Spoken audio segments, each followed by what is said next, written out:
अस्सलाम वालेकुम, welcome to my channel. आज की इस वीडियो में आपके साथ इस हसीन आई मेकअप लुक का ट्यूटोरियल शेयर करूंगी। वेडिंग सीजन चल रहा है, आप कलर्स को अपने ड्रेस के अकॉर्डिंग चेंज कर सकते हैं। वैसे ही आई मेकअप बहुत प्यारा लगता है, आपकी आईज को मजीद इन्हेंस कर देता है, बड़ी और लंबी लगती हैं। जो मैंने पहले आई मेकअप काजल वगैरह लाइनर लगाया हुआ, इसके लिए एक डिफरेंट ट्यूटोरियल आएगा।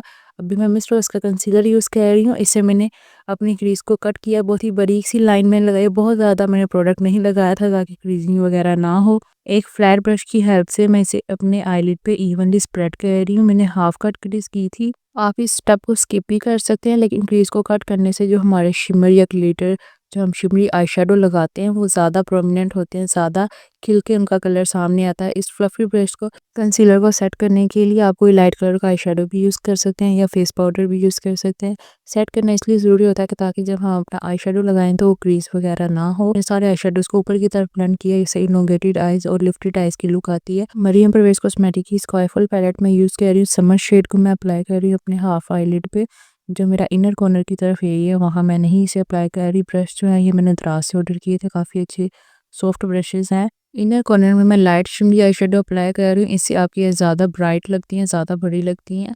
सेम स्मॉल फ्लैट ब्रश में यूज़ कर रही हूँ, इसे मैंने ब्लेंड कर रही है। जहाँ हमारा लाइट गोल्डन और वाइट आई शेडो मिल रहा था, उस लाइन को मैंने अच्छे से ब्लेंड कर दिया।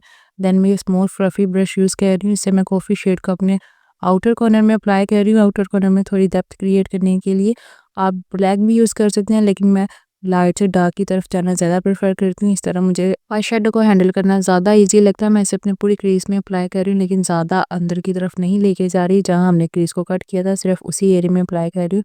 लाइटली मैं इसे अपने आउटर कॉर्नर में ज़्यादा ब्लेंड कर रही हूँ बाहर की तरफ। इस तरह शेडो को ब्लेंड करने से आपकी आई ज़्यादा लंबी लगेगी। Then I am gonna use this black shade. एक स्मॉल ब्रश मैंने यूज़ किया, इसे मैंने ब्राउन किया। जहाँ हमने ब्राउन आई शेडो लगाया था वही ब्लैक लगा रही हूँ, थोड़ी सी डेप्थ क्रिएट करने के लिए। देन मैंने ये मिस रोज़ की ग्लिटर पैलेट यूज़ किया। ये प्रेस्ड ग्लिटर है, कोई ग्लू की ज़रूरत नहीं होती। फिंगर्स पे थोड़ी सी ग्लिटर लेके इसे मैंने अपने आईलिड पे अप्लाई कर दिया। जो हाँ हमने golden, light golden shimmery shade लगाया था, सिर्फ उसी के ऊपर मैंने गोल्डन जो है ग्लिटर्स अप्लाई किए। अगर आपने इनर कॉर्नर की तरफ भी ग्लिटर लगाना है तो बिल्कुल थोड़े से लगाइएगा, और सेम उसी कलर के जिस कलर का आपका नीचे आई शेडो लगा होगा। आई मेकअप हो गया डन। आपको ये कैसा लगा मुझे कमेंट सेक्शन में लास्ट में बताइएगा।